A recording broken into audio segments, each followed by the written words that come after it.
morning. It's about, I don't have a watch, 7:30 in the morning, Wednesday, September 15th. And today is race day. Now, I need to apologize to all my viewers and subscribers and stuff who watch my videos because I haven't been posting for a few weeks, and I have some perfectly reasonable explanations for all of that.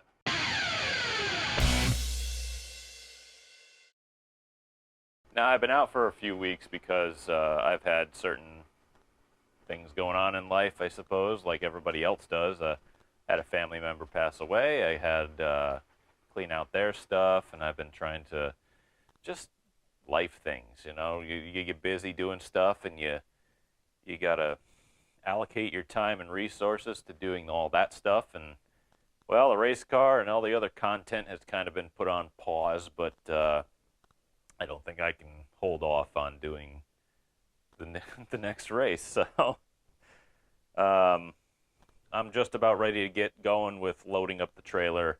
I saved you all the boring stuff of me trying to tweak a thing here or there, and I don't even know what's going to work and what's not, but we're going to try stuff. So right now I got 2 races left, which is today and the next race, and I'm sitting 3rd in points, and I'm only 7 points out of the point lead, but you get 5 bonus points for winning a race. So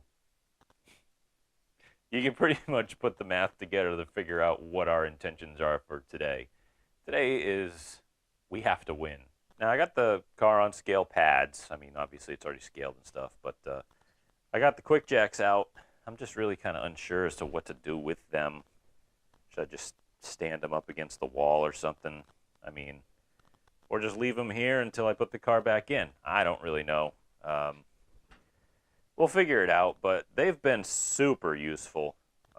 It's like I've had to put the car up and down like 3 or 4 times, and all I had to do was hit a button. I mean, how much easier could it be? Now, I got this system here where I hook these hoses up to these bungee cords and get them up out of the way. And I'll be honest with you, these quick disconnects, I've said it before, but they are fantastic. I mean, there is not an ounce of fluid that comes out of them when you disconnect them from the jack itself. All right, since it's going to take me quite a while with not tripping over things to get this thing loaded up, and I got to spend a little time getting things ready anyway, because who wants to fire a race car up this early in the morning and really anger the neighbors?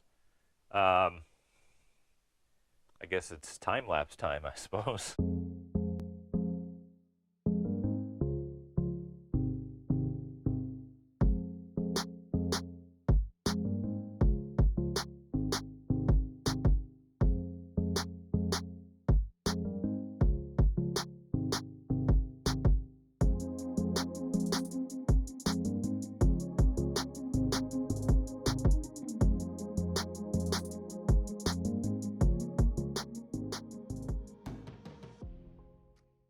So I'm thinking about possibly, I don't know if I want to do it or not, because I mean, it's still early, but do I want to put brake ducts in the front of this thing? I mean, I got some sitting over here somewheres. Yeah, I wonder if I got the front edge of it too. Nope. All right. So that'll be a game time decision. I have no idea if I want to do that or not. I don't know if it even works.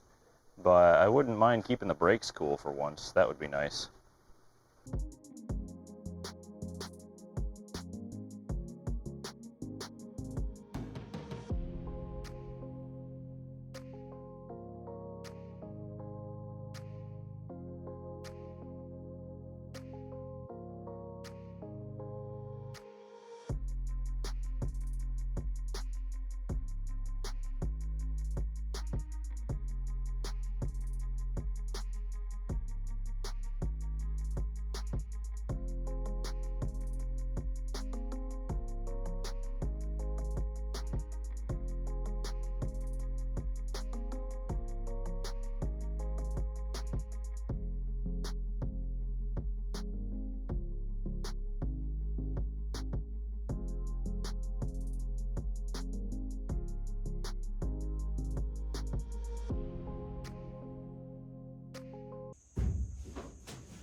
So I've spared you all the boring details of getting the car completely loaded.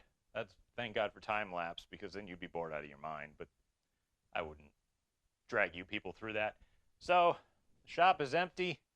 I got a couple things that, I have no room for in a shed or anything right now, so I just move them in and out of the trailer as a storage device. But of course, today it's the most humid day that I've seen in a month.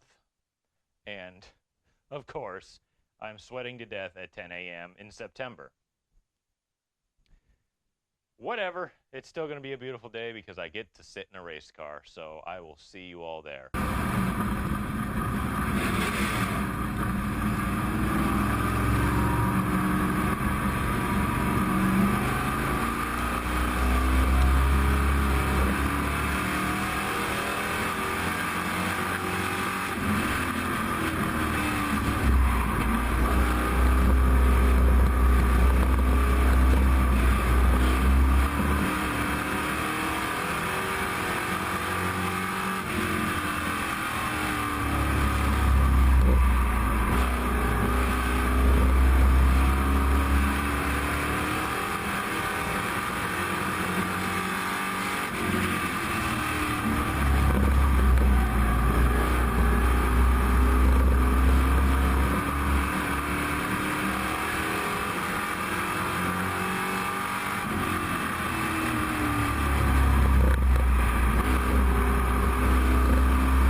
Hey everyone, it's the day after.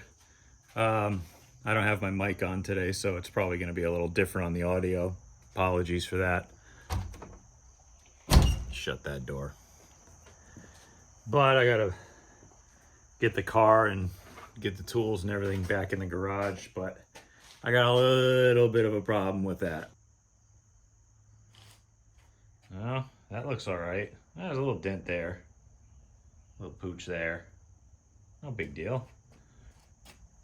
Ah, there it is. Yeah, I actually can't fit the toolbox past that and into here where it belongs. So I've now got to go. Oh, that fender got beat pretty bad. Can't see it on camera, but it is in two pieces. Bumper looks all right. Nose is fixable. But yeah, I literally have to fix this before I can even get that in. So hooray. Let's get that done.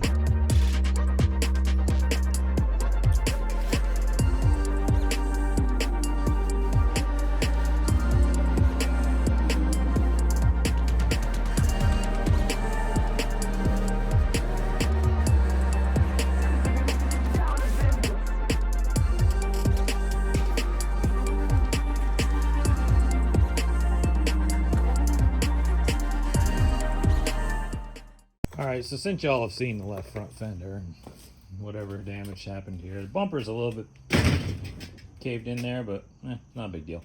I think this thing has seen its day, I really do. It's been cut, replaced, riveted, welded back together with a new piece, bent again, split, got a giant hole in it. I think it's fender top hat. Actually, that was unplanned. That's okay. Don't need it anyway. Looks like this probably dug into my tire. See, I roll my fenders. You can see the flap is way back here, but this part, if you trace it back, is what's underneath. Oops, I'm not filming it. This part, underneath the fender. So you can see that actually it's got a little line here where I hammer it in. So when you go to grab a fender, it's double layer thick, so you can't cut your own tire. I mean, that's just dumb to leave a sharp point there. But since it caved the fender in, I think it probably went here and somewhere gouged my tire out, because it was, that's pretty ugly. But when you break the support off like this, and your fender doesn't have any more support, it just drops straight down. And all of that being said, I do have this one, which I'd have to, wait a minute, I got this, there we go. I got this old one. It's in way better shape, and I make the fenders so that it's got a top here, and you can just replace basically the skin itself. So you're basically just riveting it to the top. So, I mean, I think I'll just replace it, peel the stickers off of it, fix all the support brackets. Sorry if you hear what's going on in my neighborhood, because I don't have any idea what's going on out there. Bumper actually looks pretty straight. Everything looks straight except for the support. Got to fix the hood. And then look at the suspension parts on everything, and I don't think it's too bad. I think I'll end off the video at this point. And because, like I said, there's a lot going on right now. So you saw in the video that I just flat made a mistake on the last lap. I got into the 36. I got him sideways. I didn't mean to, but he's an old school racer, and I knew what was coming. I'm like, okay, well, I owe it to him to just let him, pay me back for it. And he did. He never hit me or nothing. He just ran me up the racetrack. And I just said, okay, well, I'll take my lumps there. And then somebody else came from behind and took advantage of the entire situation. And I said, all right, well, I mean, that's, again, you start making mistakes and screwing around, you're going to start losing spots, and that's exactly what I did. And then coming off of turn 4, I made my even biggest mistake, which you saw in the video, which was I was racing hard. I was focusing on what was in front of me instead of what was coming. So I just planted the thing in the wall and basically wrecked everybody. So not going to hide from it. It was definitely my fault. But I got to get this thing in the air and fix it and stuff, and I'm kind of low on the old content scale, so I think I'll make that a separate video. So like and subscribe if you can. I'm really just trying to grow this thing for the fun of it and spreading the good word of short track racing everywhere. So thank you all for watching. I appreciate it.